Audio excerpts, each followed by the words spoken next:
The question is whether the types of things people want from their AI, Copilot, assistant, whatever we call it, are 90% a core set of things that are relatively straightforward and obvious, or 90% a long tail of stuff that is unpredictable. Yeah. Apple has generally operated on the 10 to 20% of the functionality matters 98% of the time. And we actually don't even do the other 90%. Look at Apple Photos versus more complicated tool, or Numbers versus Excel or whatever. And it just may be that the dynamics of how people want to actually use these things don't work for that.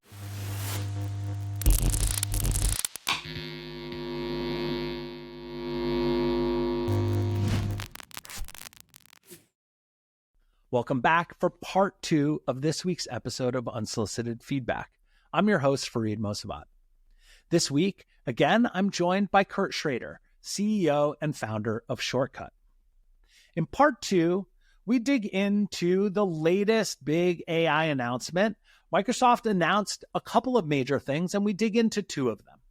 The first is their announcement of a new standard for PCs they call Copilot PC, with deeper hardware integration and requirements for some new features in Microsoft Windows.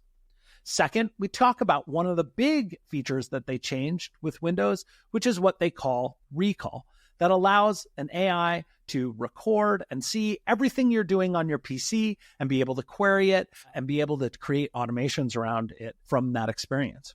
It's pretty interesting here because I think for the first time, Microsoft is again rebooting and thinking about how they can go more full stack with better control over the hardware and putting in custom software that relies on that hardware to do magic AI stuff. Second, they're putting AI at the center of the OS. They're making it really central to their differentiation. And I think these 2 things together mean, in some ways, Microsoft is back as a consumer company.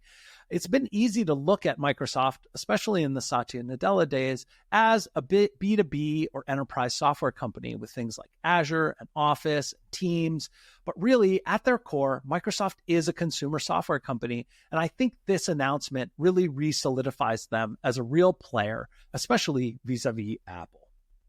At the end, we can't avoid comparing and contrasting Microsoft's approach to what we speculate or think Apple might do in the coming months, especially with WWDC coming in a few weeks. We contrast Microsoft's super AI and software-based announcement to what Apple recently announced, which was really focused around just hardware. And we also debate whether Apple's real last mover advantage type strategy that they've pursued for many decades with their hardware and their software and their capabilities is a liability for them in the fast moving era of AI. We hope you enjoyed this week's episode. This week's episode is brought to you by Reforge. No, just kidding. We don't do ads on this podcast, but I did think it was important to call out a couple of great features that are coming from Reforge in this week. And they're both AI-focused features. The first is a real problem that many people have is an inability to get great real-time feedback on what you're working on. The Reforge Chrome extension and browser extension launched on Product Hunt. The extension provides strategic, expert-based feedback right where you're working.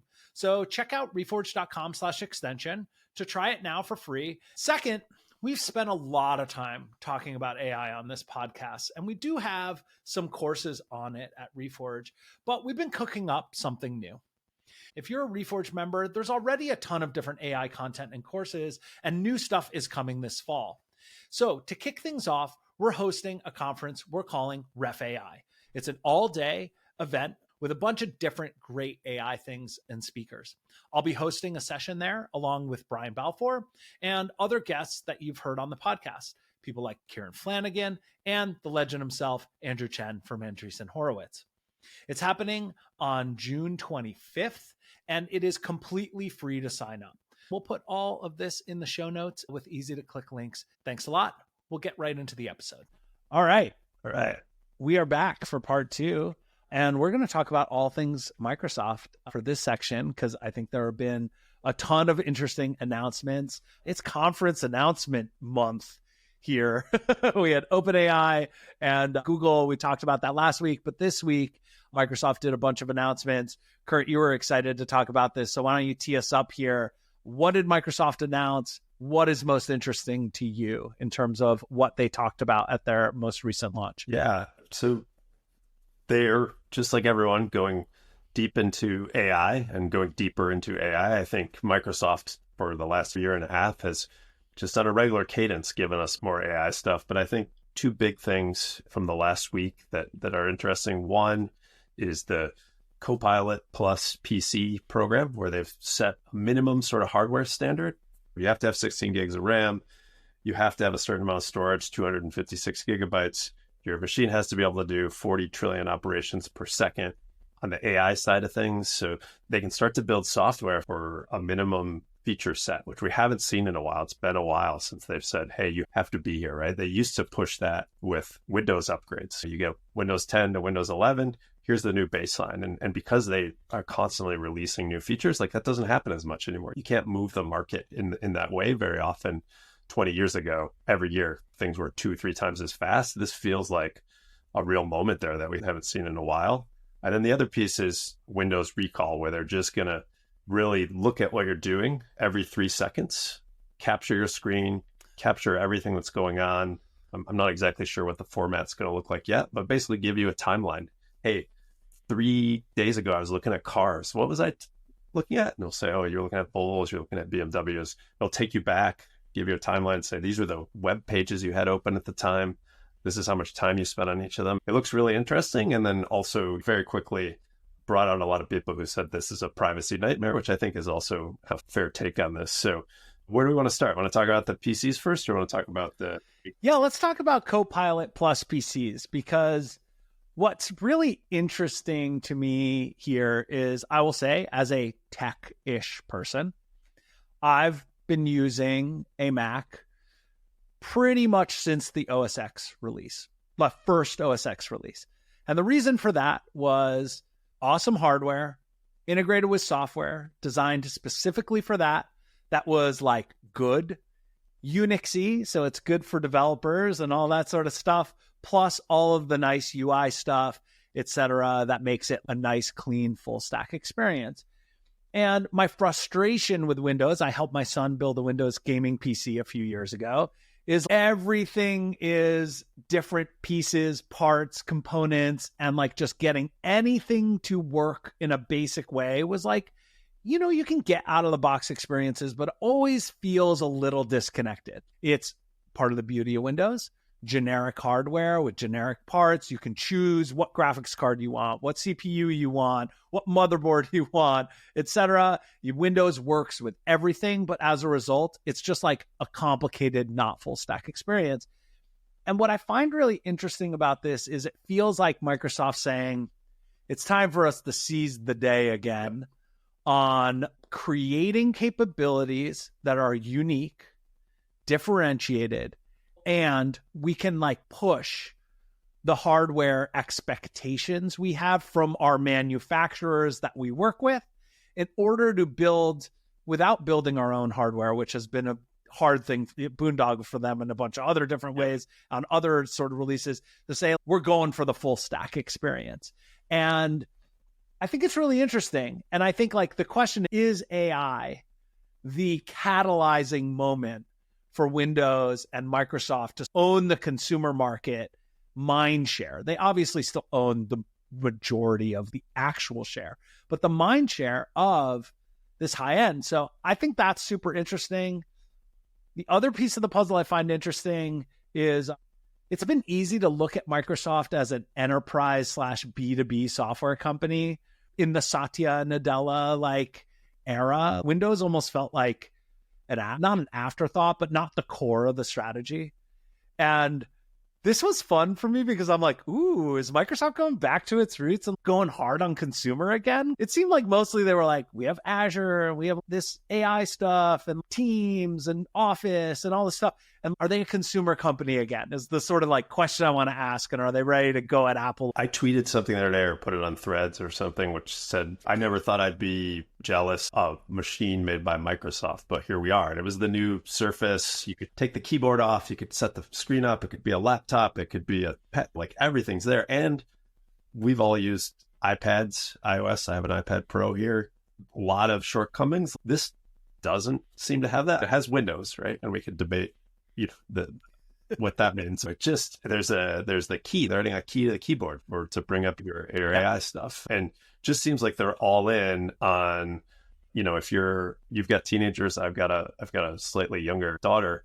Are Macs really that cool anymore? Kind of. Yeah. Also, I can have this other thing, and it has an AI thing that answers me right away. If you put it in that frame, it's almost I think they are probably going after, especially your regular consumer, and even reaching to us, right? This is the first thing in, 25 years, right? I've been using Macs for even longer before OS X, and I've never been like, ooh, a Windows machine. But, ooh, a Windows machine. Look at that. That's pretty impressive. Let's contrast it a little to what Apple announced, and we don't need to get into the ad or anything silly like that. But Apple's latest hardware announcements were basically, it's the same thing, and it's a little faster, and it's a little thinner. And Microsoft is coming at that with an aggressive, no, this thing does stuff it's never done before, which is bold on some level. It is maybe going to be a little half-baked. Who knows? We're still early in the AI era, but they're trying to like really differentiate from full stack, from capabilities of the hardware, because of their great partnerships with, sounds like Qualcomm's making the chip and NVIDIA for GPUs and this kind of stuff, all the way up to the software capabilities, down to a button that does AI stuff, right? Which I mean, man, it just looks like when you look across the aisle for the first time, you're like, oh, it's not just like it does some stuff, it's more configurable, I have more flexibility. It might have some like order of magnitude consumer level capabilities that a Mac just straight up doesn't have and may not have for a long time. And it feels like very shot across the bow for Apple, which has been notoriously slow around these kinds of things. So the question really will be, is it any good? Does this allow it to be any good? Or is it a lot of vaporware-y, sort of like nice feeling stuff, like cool ideas, cool demos?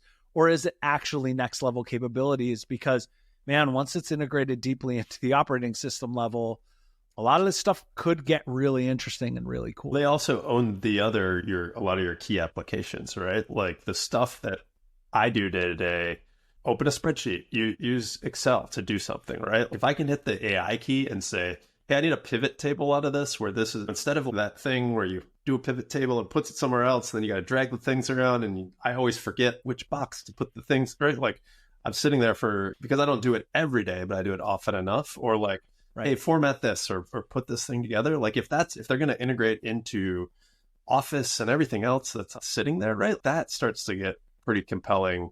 That's like actually saving you a lot of time, and it becomes a pretty compelling thing pretty quickly. And I don't think, feel free to disagree with me there, I haven't seen anything from Apple that implies that they're going to get anywhere near that anytime soon, especially machine, right? The only thing we have from Apple is new iPad Pros. They can do, 36 trillion operations per second. So not even as fast as these machines. Obviously, it's a tablet and may not need to do that. But just, it doesn't feel like I don't see anything there. And you and I were talking the other day about Apple does annual releases, right? Like one thing we've seen Microsoft do over the last couple of years, is just like boom, boom, boom. Every couple months, here's something new. Yeah. Here's how it's going to make your life better. And Apple, even in this iPad release, at the end, Tim Cook said, hey, we've got Worldwide Developer Conference in a month, and we're going to show you some of the AI things we're doing in a month. And it's like, come on, like we gotta, like, not fast enough right now. It's moving so fast. I am skeptical, I will say, of the Copilot on everything strategy. And this is not about Microsoft. It's actually about Microsoft, Google, lots of other tools adding, here's an assistant on top of my thing that kind of does some stuff.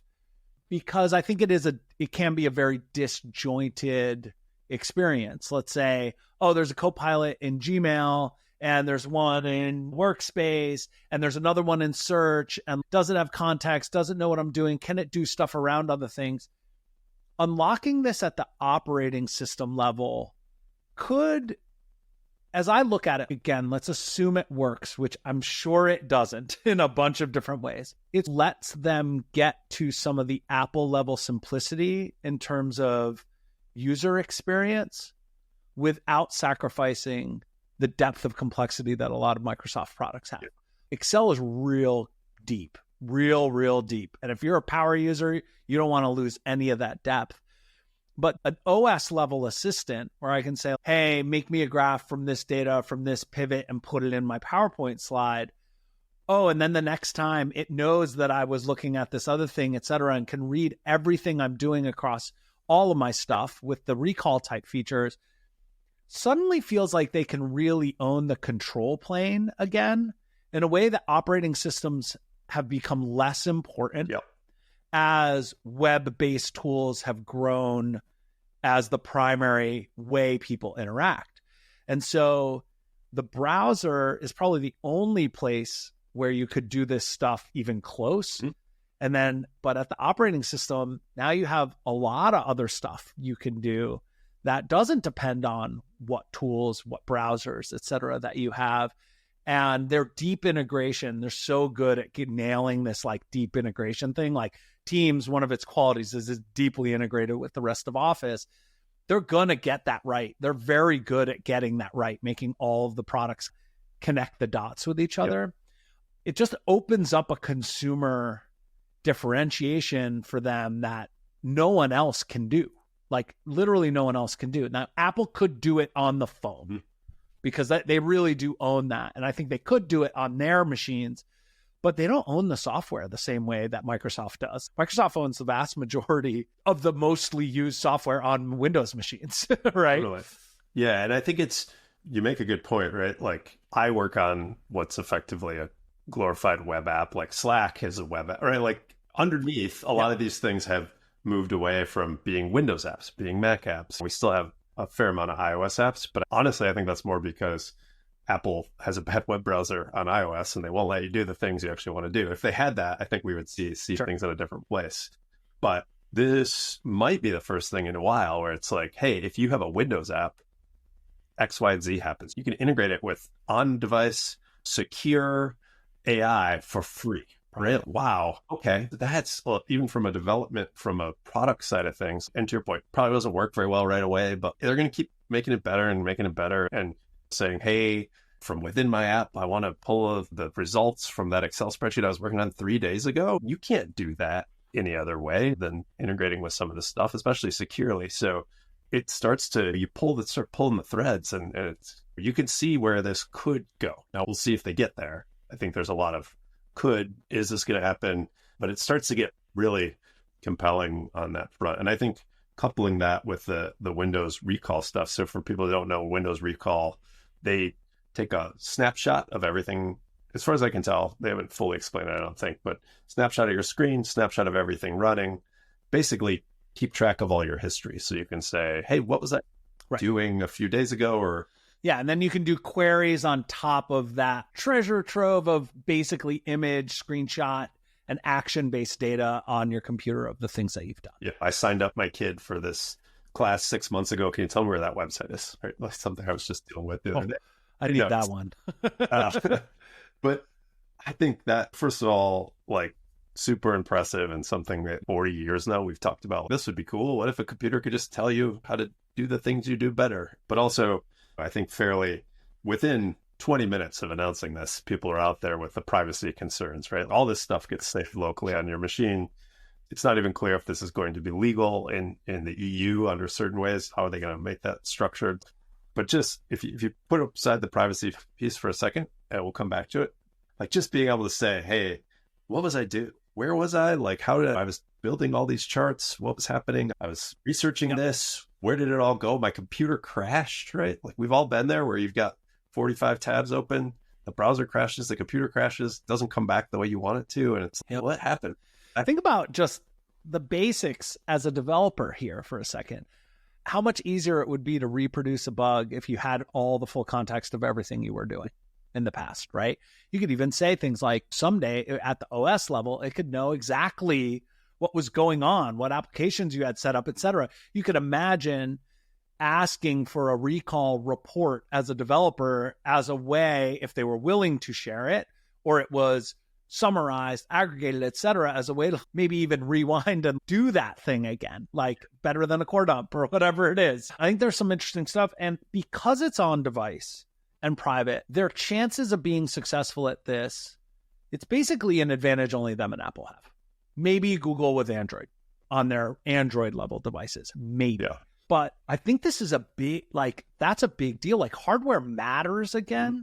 If privacy matters, hardware and operating systems are going to matter, I think, more than ever. Not more than ever, but more than they have in a really long time since the cloud web app era. Like, it really does. Again, I use Arc on a Mac.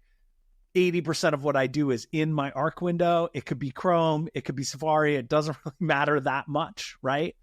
But if all of my AI capabilities are based on local inference on my Copilot Plus PC or my Apple TPU or whatever we end up with as the answer, all of a sudden that hardware like deeply matters. The operating system and my trust in it deeply matters. Mm-hmm.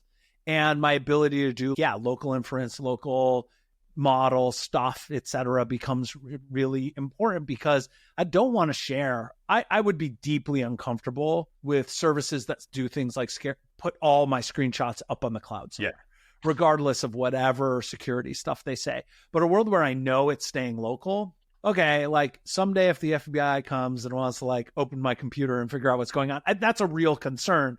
But like, it's way less concerning than it's just flying around the internet where anybody who wants it can get it. Yeah, I think it's interesting, right? Like from a CEO perspective, right? Thinking about as people work, there's code, there's all sorts of stuff we haven't released yet. Like, I don't want that in the cloud, right? I don't want people who work for me to, have things that are just floating around. Keeping it stored locally, I think, is really interesting. I did see an interesting point where it's taking these screenshots and you can say, okay, for a private browsing window, right? It doesn't show up in the screenshot, things like that. And of course, Microsoft being Microsoft, they built it in. So if you have a DRM, you're watching a video, none of that stuff comes in. You can't go back and see what you're watching on Netflix. You can't go back and watch the video, the Matrix movie or whatever you were watching. Yeah. But yeah, I think there's just a lot there. And especially when you think about the copilots, I think about it from, if I'm a developer, as an example, hey, I'm always getting stuck in this one place, right? Like it can learn your code base. It can learn this without having to go to GitHub to grab it, without having to go to somewhere else. It can just say, what folder is it in? Okay, I can process this locally because I have the power. We're starting to build models around it. You can see that stuff. It feels very natural to push that down at some point. There may be a business case for keeping it in the cloud because you want people to pay you money to use it every time they use it, that sort of thing. But setting that aside, like local code analysis, local analysis of all this stuff is getting better. And I think these new PCs give you that overhead that you need to make that happen. And I think we'll see some really interesting work there as well. I'll say the thing is funny is I didn't know this was coming. I didn't think this was coming. Actually, again, I'm like, Microsoft, they're an enterprise software company is the way I almost thought about them in this past era. And my loosely held prediction was that Apple would eventually surprise us with some type of AI features and that it would be deeply focused on their core differentiator, which is integrated hardware with local privacy forward LLM or whatever AI type capabilities. And they would really push the message like, you want this on your device. You want this on this fancy hardware that no one else has, that we designed just for this purpose. And it's mega Siri and it doesn't go to the cloud and it's your private data and we can automate. We know the app layer. And so we can do all these complex multi-step actions, et cetera. I assume that's what was going to happen. And Microsoft just came and did it.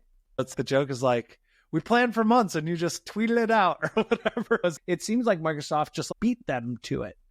And so my question is basically, Apple has long been the last mover. That has been their strategy, right? Last and best. And Is AI a real threat to that approach to product development? I think you talked about a little bit with releases, but it's not just about yearly releases. It's about how they think about this stuff.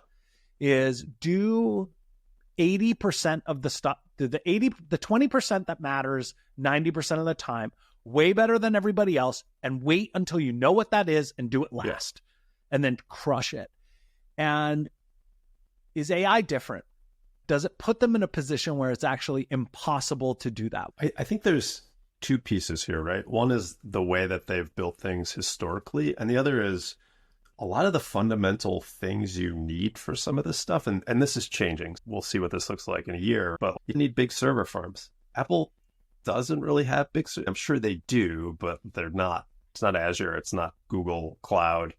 So they don't have those pieces, and they don't have the data. This piece of, hey, we can build this stuff because we're Microsoft, we've been watching you for a long time, or Google, we've definitely been watching you for a long time. Like they don't have any of that because of the way they put things together. And I'll be interested to see Worldwide Developer Conference is beginning of June 10th, or 2-3 weeks away. Yeah, I think so. Part of me is, I think they're going to surprise us. Like they've put a bunch of money into this. I know people over there who have the skill set and have been hired by Apple. They can't say what they're working on because that's how Apple works. They're working on this. My favorite thing is Apple LinkedIn. They're like the best.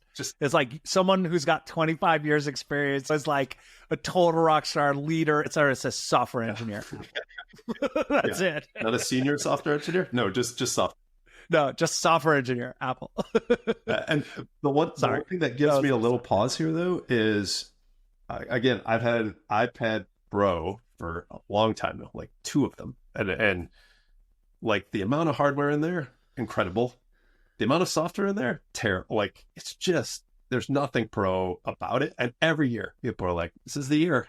iPad, we're going to get great iPad software. And they come out with something to surprise us. And the surprise is never in a good way. It's, ooh, wow. Yeah. We've really missed and it's just, I don't know. Do they have that muscle at this point to go, this change is huge, right? Like we have to change fundamentally how we think about a lot of things. And they haven't done that for a while. They've done it really well on the hardware side, right? They shifted over. Like that team seems to fire on all cylinders. I played with a new iPad Pro in an Apple store a couple days ago. Super impressive, right? Like impressive enough that I was like, I want to buy this, but I'm not going to because this software is still horrible on here, right? Not horrible, like it is what it is.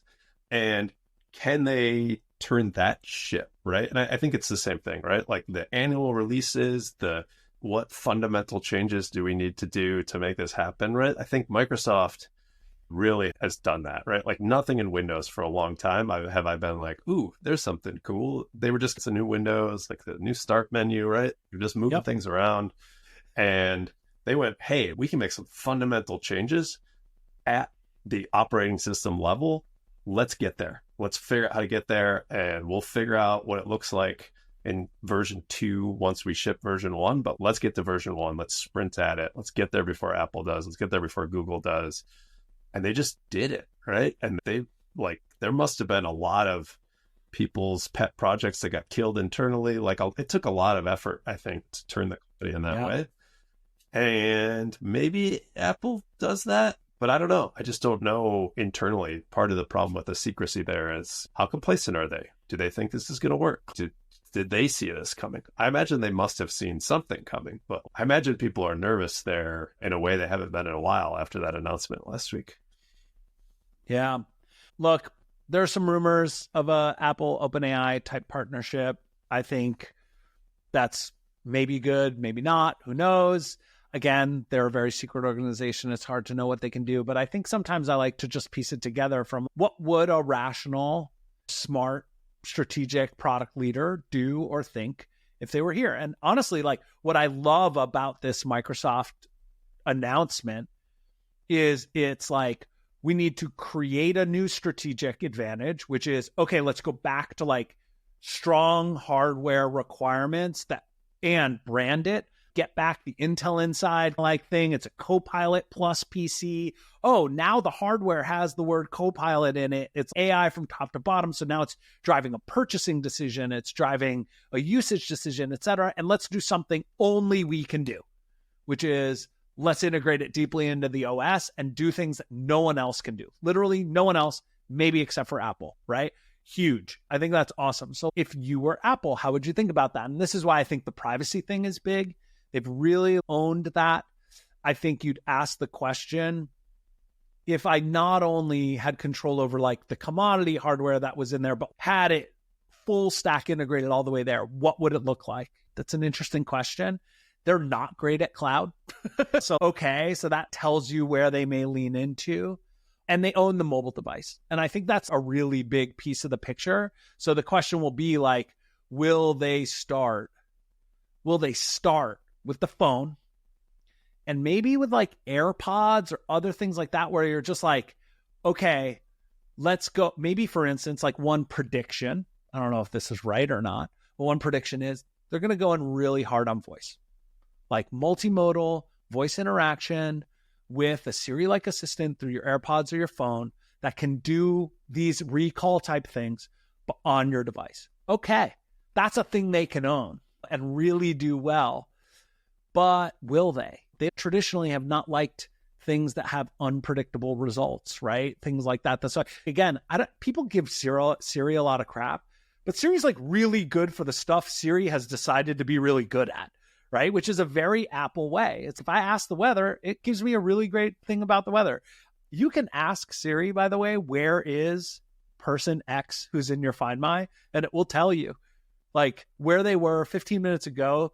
So-and-so was at home. That's a really good experience when I'm driving in my car, right? There are great experiences. So the question will be, will they do something constrained or will they embrace the open-endedness that LLMs create? And I can't answer. I think there is an interesting point there, though, which is, I think, constitutionally, right? Microsoft opens up these endpoints. They say, hey, we built all this stuff. How are you going to use it? Like when they came out with this announcement, it was like, here's the next version of a bunch of Adobe stuff. They're using these endpoints. It's going to do this stuff, right? And Apple is like, oh, you can use Siri to play Apple Music, but in a few releases, it'll work for Spotify, right? Like the thing, you get a lot of this sort of, we're the gatekeeper. We haven't gone through everything about how this might use privacy-wise. We might want to change the API later. So next year, the thing that you actually want to do, play Spotify. So I think it'll be really interesting. If they announce a bunch of stuff and then say, oh, but a lot of that stuff's just for us, right? That's for our internal apps. Right. Next year, you'll be there. And if we're talking a year out before you can plug into it, like that just feels like a huge missed opportunity, especially with this Microsoft stuff, right? They're going to be another year beyond. Yeah. I don't know. That might be rough for Apple as well. What is Microsoft at its core? They are a consumer company, right? They're really a developer company, right? Like they are, if you think about everything they've done from the beginning, it's like about APIs, about developer experience, about making it easy for developers to build great stuff on their platform. And it's a good point that like what they've done with if Recall and Copilot, Windows plus PCs, et cetera, have done is they basically said, we have unlocked a massive new set of capabilities for developers that are specific to Windows and highly capable and very important. You can make our AI do anything in your product. There's some stuff about breadcrumbing, actions, etc. And if you think about it, this is what you want from an LLM. Part of the reason I was excited about the Rabbit, we talked about a little bit when we were off camera here, little orange device with a button. There it is, this idea of the large action model, right? It's not just its language, it can do things for me. Order an Uber, get a DoorDash, etc. And that requires a developer marketplace to be truly useful. Yep. Will Apple, as really effectively a hardware company and an app store company, I don't know. I think more than sort of. I think they are, so much of their money comes from the App Store, and so many of their decisions are, they're decisions that you wouldn't make if you didn't have an App Store that they're making. I don't know. Yeah. I still have no idea what I can do with Siri in other apps. Like, it doesn't feel first class. Like, an app still feels like I click on it with my thumb and it does a thing. And I know there's some stuff my kids know how to do with like home screens and stuff that I don't do, that kind of thing. That's great. I'm now the old guy. I'm working hard to try to stay on top of it. But it's never felt really tight, right? Siri has never felt like an experience a developer can really control and do interesting things with. And I think they're going to have to go there to make this work. So I'm excited to see it. I just worry it's going to be too little too late. It's going to be too closed and too controlled to be deeply useful. And I worry that there's a deeper cultural shift that will have to happen to make this possible. But I might be wrong, because I've thought that a lot of times about Apple. I've been wrong every single time. So slow and steady wins the race has won for them for now, met at longer than I've been alive. Yeah. So maybe that's still the right approach. Yeah. And maybe like this, when we go through the Wild West here over the next year or two, they'll just be, I want to be able to easily remove things from photos. I want Siri to work better. And I want something video processing. Maybe there's 4 or 5 use cases that turn into 98% of what we use this for. I want something to help me outline for me a document, right? Like maybe there's 5 or 6 things. And in that case, Apple does that well, right? When it's like a constrained set of let's do these things really well in a privacy focused way or whatever. If that's how it goes, I think they'll be well set up for that. I hope for a big thing at Worldwide Developer Conference. I have a feeling we're going to see remove something from a photo like you've been able to do in Photoshop and Android and Windows for a year now. And it's just going to be like, cool, but that's not what we were hoping for here. That feels like the downside case on this. I love looking at this as strategic decisions and the strengths and weaknesses. It's super interesting because the weakness of the Windows we're a developer company approach is it's really hard to make the obvious things work really well. Because you never know. Let's start with, I don't even know what graphic sound card you have. God, now we're going way back in time, but you don't know what the hardware is. It doesn't have all the right capabilities. I don't know what software is there. I don't know which things are there. Things get messy because it's open, right? They get messy, and it's hard to have a really tight ecosystem with tight, high coupling where things just work outside of a couple of basic things, right? Yep. Now, the upside for Apple is they can do that. The question is whether the types of things people want from their AI, Copilot, assistant, whatever we call it, are 90% a core set of things that are relatively straightforward and obvious, or 90% a long tail of stuff that is unpredictable. Yeah. Apple has generally operated on the 10 to 20% of the functionality matters 98% of the time. And we actually don't even do the other 90%. Look at Apple Photos versus more complicated tool, or Numbers versus Excel or whatever. And it just may be that the dynamics of how people want to actually use these things don't work for that. So it's which will win is a really interesting question. And they're all strengths and weaknesses. You can't do everything. Yeah. One more thought here. By redefining these Copilot Plus PCs, right? Like you've said, hey, we've got these chips. They can do 40, 45 tops of work. You could say, okay, this stuff is only going to work on this, right? I don't know if Apple, first of all, has a chip that can do that. Even their new M4, I don't think can do 40 tops. Let's say there's a floor, right? And most of the Apple hardware out there can't do it. Apple generally tries to make this stuff work across as broad a base as possible. If they just brought out a new iPhone, a new iPad, and eventually we get new laptops, and those are the only things it works on, first of all, are they going to put a lot of effort into it? And second of all, am I going to go upgrade my laptop just for that? Because it's like a bit of a chicken and egg here. They're not going to bring out a new thing that Apple AI, they could, right? I would love to be proven wrong by a new hardware form factor that just does this, but this right here, maybe this thing can do it for us. Yeah. They're just AirPods. Yeah. It's just going to be It's going to be Air AI pods or something like that. That would be the ideal. Yeah, 100%. But I don't think they're going to do the thing that Microsoft just did, which this is a hard cut. These things can do the cool stuff. These things can't.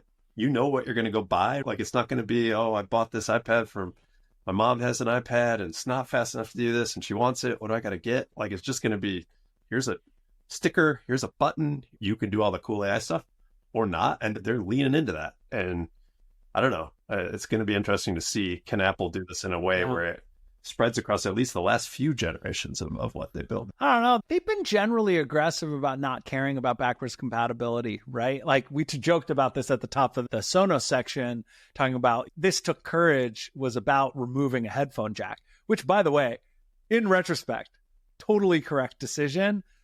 Panned at the time, did take courage, was a good one because AirPods are by far, and Bluetooth are the most dominant audio interaction. I have a wire right now, but that's because I'm sitting here at my desk with my fancy audio interface and stuff. But I use my AirPods 99% of the time on my phone. And so I think they have been willing to cut cords to do new things. The question is whether it has generally been to enable hardware innovation. It has not been to enable new Siri capabilities or whatever. So we'll see. I really want something to happen because I'll be honest, I like my iPhone. I want to keep using it. I don't want to feel the pull that like a Windows phone might be a good decision for me. There will be trade-offs, and I would like to be able to keep using my Apple phone for as long as humanly possible. And I'd like a reason to upgrade because this thing is really broken and really cracked, and I have a 12, and I have not felt compelled to buy any of the recent versions of it. I will use this one till it dies. But if they do something cool, I'm all in. Yeah. I've always been all in, every time. Yeah, no, it's interesting. I think both of us, more than anything, would like to look back at this in a few weeks and be like, that was really dumb. What we said, look at all the stuff they came out with. This is awesome, right? I think one of the most exciting things is if we see Microsoft pushing this forward and Apple feels the need to respond and then like some back and forth, we'll finally get some innovation on this front, right? And this feels like a moment where your Copilot Plus PCs are going to push things. Your phones are going to push things. Like they're going to have to respond in some way to this, I hope. Yeah. I remember seeing this in the Benedict Evans blog post a long time ago, that the last generation of a class of thing is always like the most advanced and also in retrospect looks the most arcane. And it talks about like clipper ships didn't like, apparently, I don't know a ton about naval history, but didn't exist for that long because someone made a battleship and with combustion propulsion. And this like marvel of engineering just straight up didn't matter anymore. Yeah. And sometimes when I look at my phone and my PC, I wonder whether we're in that so incredibly optimized, beautiful, thin, amazing, high quality from piece to piece at every single level type of stuff. And I wonder, are we about to see some change where the next thing is just like obviates the need for anything we had before? I don't know if we're there. I think recall and the types of things that it is are really interesting, but it still just works on screenshots. It's still like on top of the old thing. And maybe we are on the cusp of an interesting hardware, physical device innovation, which is why I was excited about Humane and I was excited about Rabbit. Not because I thought those were the right devices, but because I think we might like flip here at some moment. And I just don't know when it's going to happen. And I want Apple to do it because they will do it well. Yeah. But I don't know. That's interesting. I think a lot of this stuff on the flip side might just end up in your phone, right? Like eventually we'll just have phones that look different, right? But at the same time, on the weekend, I don't take my phone out because I have an Apple Watch. It connects to cellular and I have a camera and that kind of covers, I don't want everything else bothering me all the time. So there's a lot of noise in this area. What's next? MacBook Pro is awesome. It's the best laptop I've ever had. Not that much different than the titanium MacBook Pro I had 20 years ago. It's just different, better in a lot of ways, like way faster, all those things. But I don't like if I took it back 20 years in time, would people be like, this is amazing? Or would they just go, oh, yeah, okay, like, that's cool. Yeah. Like it's the same thing. Yeah. Whereas I will say the Mac OS X moment was it made everything before it look like a piece of junk, like literally garbage, like trash. Yeah. Like I don't even need this anymore. And I'm patiently waiting for that to happen with phones. And is AI the thing that helps that happen? I hope so. All right, Kurt, it's been awesome having you here on the show and for us to actually spend some real time together and chat about a bunch of different stuff. Covered a ton of different topics. Where should people find you? Yeah, let's see. I'm on Twitter or X.com. I'm at Kurt, K-U-R-T. Easy to find on there, and can go from there. Yeah, I think I was at the meetup where it launched. People always ask that question. Nice. My company's called Shortcut. We build project management tools for engineering and product teams at startups. So focused on making life easier there, thinking about how to use AI there as well. So we'll see. And yeah, no, it was a great time. I really enjoyed it. Would love to come back again sometime. We'll do a follow-up once we know what Apple's doing. Exactly. We'll do 10 minutes. We can do a TikTok short or something. And that's a wrap on part 2 of our Unsolicited Feedback episode with Kurt Schrader, the CEO of Shortcut. I think we got into a lot of interesting discussion here, and I'd love to hear what you have to say. What do you think Apple is going to announce at WWDC? Will there be new AI capabilities? Will they do deeper hardware integration and software integration around AI and Siri? What do you think they'll be doing? Or what do you think they won't be doing? We'd love to hear from you. Next week, we're going to have the season finale of season 2 of Unsolicited Feedback, and Brian Balfour will be back as my co-host for that episode. We're also going to bring back everybody who's been special co-host over the past few weeks, people like Ravi Mehta and Joff Redfern. It should be a pretty wide-ranging conversation with a lot of different interesting voices, and I think it's going to be a ton of fun. We'll see you next week.